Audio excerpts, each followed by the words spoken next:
Hello everyone and welcome to lecture number 9.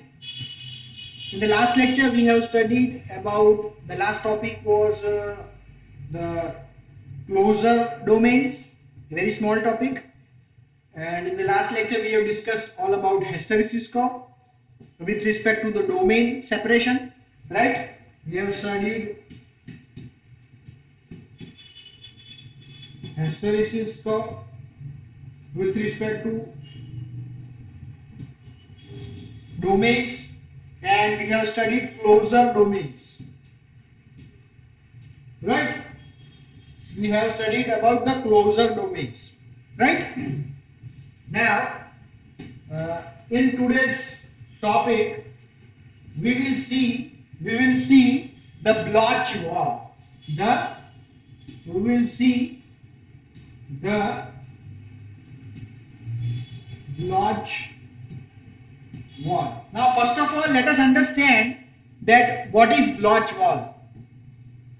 Bloch wall is nothing but, by definition, if we see, then the boundary surface, by definition it is the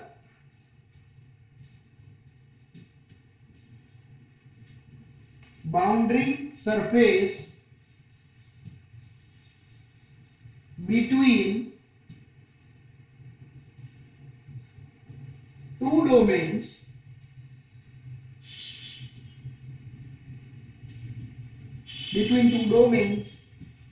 is known as Bloch wall.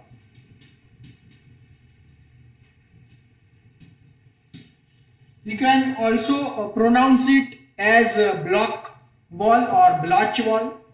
If C is there, then I usually try to pronounce it as Bloch wall.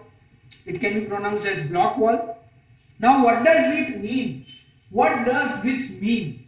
What is the meaning of this? The boundary surface between two domains, right? That is, the boundary surface between two domains means if in a material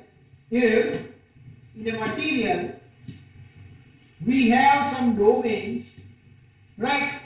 In that one is going upward, one is going downward, other is going on this side, other is going on this side, on this side. So this is four domains, but this is the boundary. This is the boundary between two domains. This is the boundary between two domains, right? Now this is the simplest form of domains. In the closure domain structure, we have seen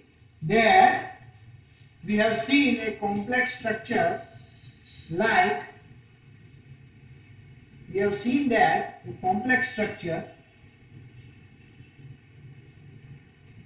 like this. In that, this is nothing but domains, right? This is domains. This is nothing but domains. So the boundary surface is nothing but this portion. Remember, boundary surface is nothing but this portion. This. Let me show you this portion.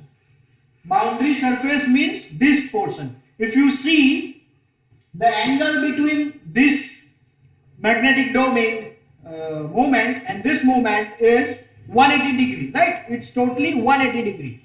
So the boundary surface between these two domains, this boundary is nothing but block wall, right? Over here in this picture we are able to see it's a very simple kind of line is there, but actually it is not so simple. It is a systematic manner of changing this 180 degree to this 180 degree, this direction to this direction. It's a systematic way of changing the domains, magnetic domains, right? It's a systematic way of magnetic moments will change its direction. Let us see that how they change their directions. Let us see how they change their direction and how that can be used.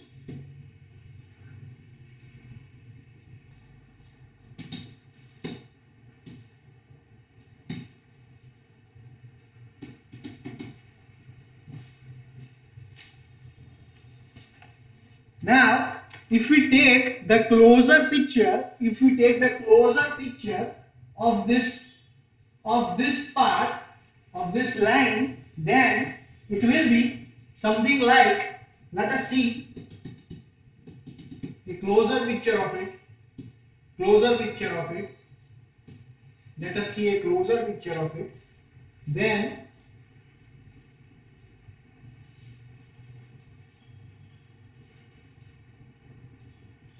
the closer picture will be something like this.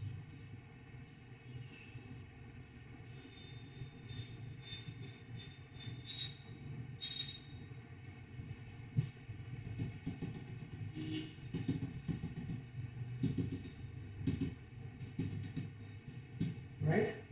Over here, it's all is in the upward direction. Magnetic moments are in the upward direction. Over here, magnetic moments are in the upward direction. While over here, magnetic moments are in the downward direction. But what happens when it is in between that, it will try to rotate itself. It will try to rotate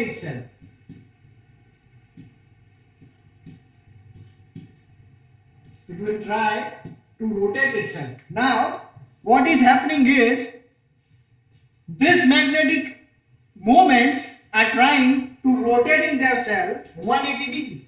This is nothing but the area of rotation. It's trying to rotating their alignment 180 degree, right? This is the expanded view. This is nothing but the expanded. It will be, remember, this is at the subatomic level size, and we are discussing about the atomic level size. That is why we are able to see this, right? If you come out from the atomic level size, then you will just see this kind of picture. If we are going more inside this part, then we will be able to see this portion. And this wall, this part is nothing but known as block wall. This is known as block wall. This is known as block wall, right? This is known as block wall. This is the area where the dipole magnetic moments are changing its direction, and it is having totally 180 degree. It is totally having a 180 degree phase shift, right? So this is nothing but this is nothing but block wall, right? Now, over here we can also find out the energy related to that, through which it is going to change, and we will derive the equation for it. So let us start. Let us calculate the exchange energy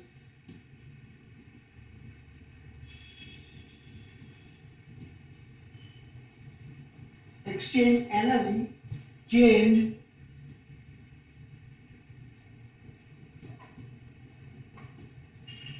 involved in the gradual change of spin of direction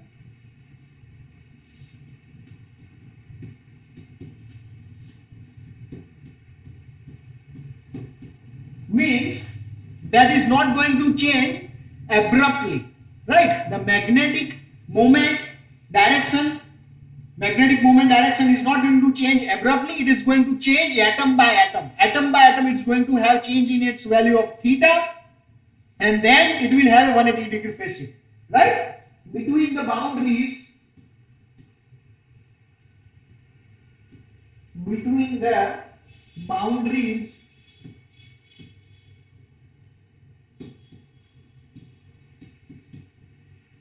of two domains. Now let us calculate it then. the Heisenberg expression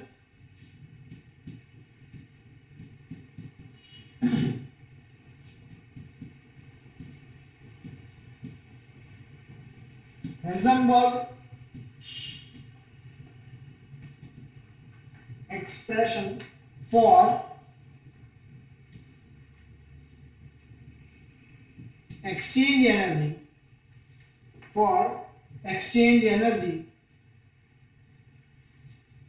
is given by E exchange is equals to minus 2 JE SI dot SJ vector. This is, we have already studied about the Heisenberg Heisenberg principle, and using the Hamiltonian we have calculated the Heisenberg energy with respect to two electrons, that is S1 and S2, Si and Sj. In that case we have already studied. Further, if only two spins are considered, if we consider only two spins, further, if we consider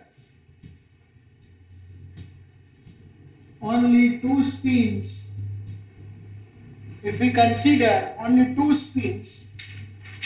that two of equal magnitude, then Ex will be equals to minus 2 JES dot S is equals to, and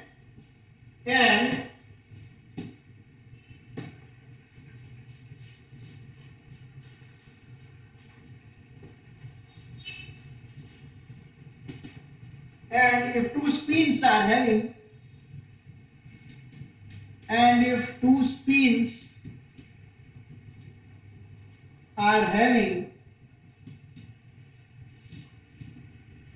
small angle phi, then E of exchange energy is given by minus 2 J S square cos phi. Now if we enlarge the phi term, then it will be equals to minus 2 JES square to 1 minus phi square by 2 plus expanding the series. And further, if we assume that the phi angle between the two spins is small, if it is very small, because we have already seen that the upward and the downward are not changing abruptly, it's going to change by very small angle from atom to atom, right? So the angle between two spins will be very small. The angle between two spins will be very small. If the two spins inclined at a small angle,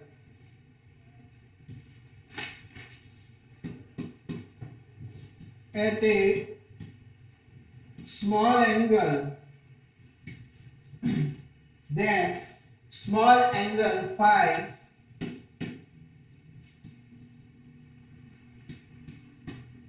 then exchange energy is given by, exchange energy will be equals to JE S square phi square. Only the second term, if we consider, then minus will be plus, 2 will be cancelled, and will be equals to phi square. The above equation gives the increase in exchange energy. The above equation gives the increase in exchange energy when two spins are rotated. When two spins are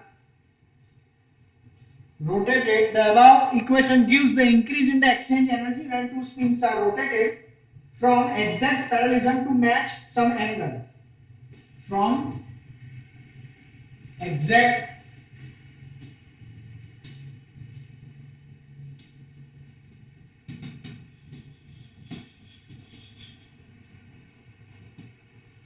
Parallelism. So when two magnetic moments are exactly parallel, and if it's going to change its direction slightly from the another one, then the exchange energy is given by this equation. Then the exchange energy is given by this equation. Now, going ahead, if we consider that small angle phi rotation in n equal parts, in n number of equal parts, then we are going to have another term called capital N into the equation. Now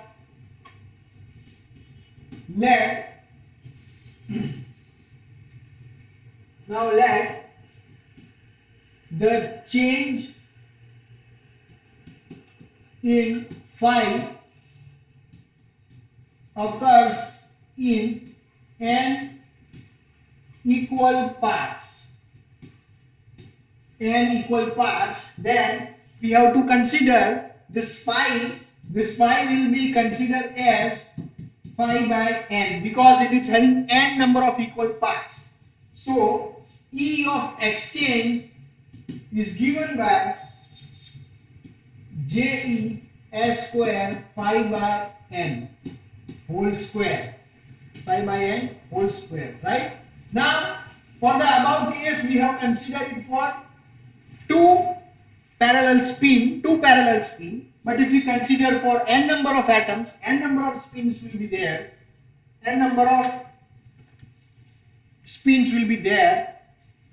so the total energy for array of n number of atoms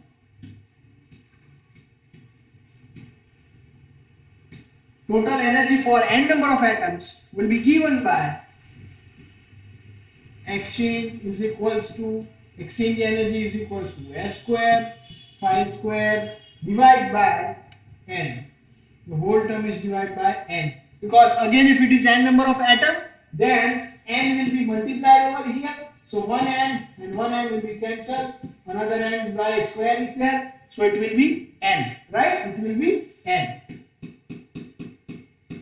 Okay, so this is the equation for energy of exchange when magnetic moment is going to change from its original direction, right?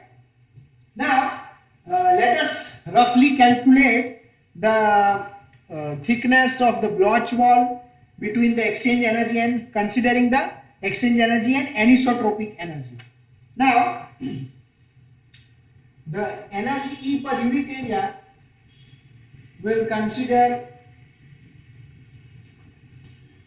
let us do rough calculation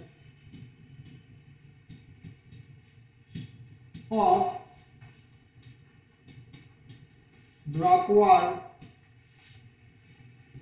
and the energy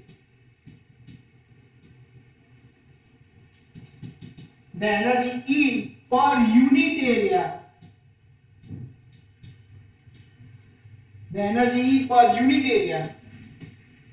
remember this word, energy E per unit area.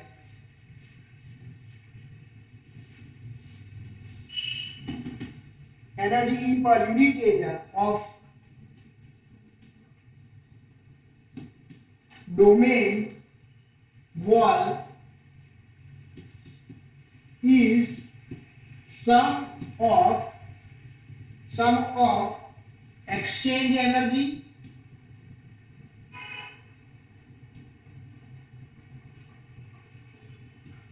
and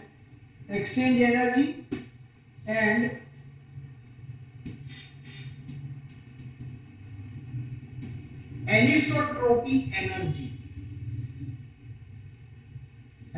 energy. So E is equals to E exchange plus E anisotropic energy. Now what is this anisotropic energy is? What is this anisotropic energy is term about anisotropic energy, this anisotropic energy is nothing but the energy which is been associated with the magnetic moments when all number of atoms are there. Means you can recall that in finding out the Hamiltonian H, we have considered 2 electrons. In this theory also, in the starting we have considered only 2 electrons. So it has been isolated system, where in a bulk material you will not have isolated systems, or you will not have isolated magnetic moments. It will be surrounded by huge number of atoms and huge number of magnetic moments, and due to that it will be having a pulling and attractive forces, and that is nothing but anisotropic energy, right? That is nothing but anisotropic energy, where Ex, exchange energy, is given by, we have already calculated, J E S square pi square by n into 1 by a square. We are taking phi as 180 degree, so that is why we have considered pi, taking phi as 180 degree, taking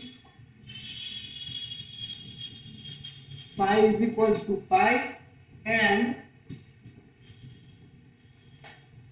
from where do this 1 by a square do have a?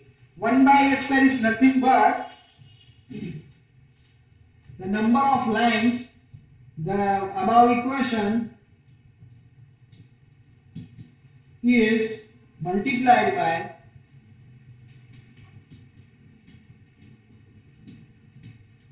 one by a square, because the number of lines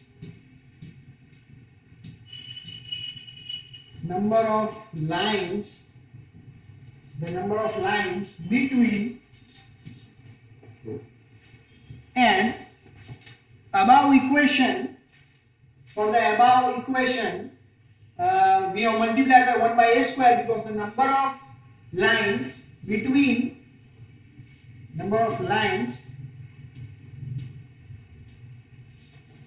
between two oppositely directed domains of area 1 centimeter square is given by 1 by a square, where a is the lattice constant. A is nothing but the lattice constant. Let me write. A is nothing but lattice constant. I am not having any space.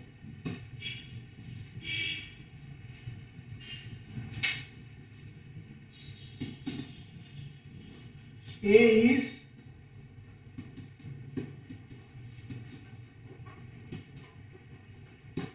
is nothing but lattice constant, right?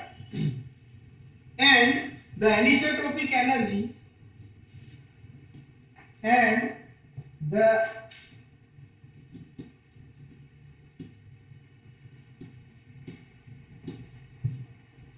anisotropic energy E NS is given by the anisotropic constant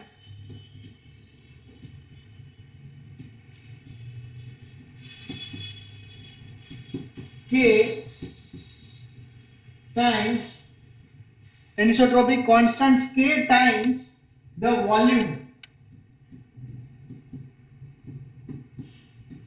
N A of the wall, volume of the wall. So the total energy E we will be getting is, the total energy E will be equals to J of E S square pi square by Na square plus K of Na. Now, to find out the equilibrium value of N,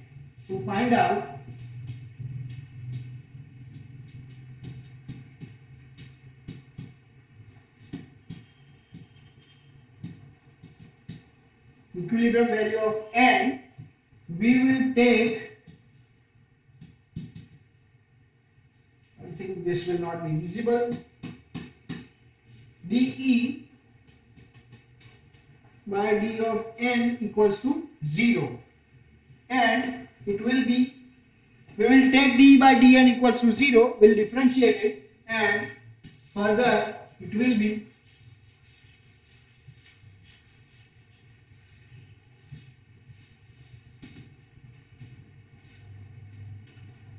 dE by d of N is equals to minus JE S square pi square, this is pi square by N square,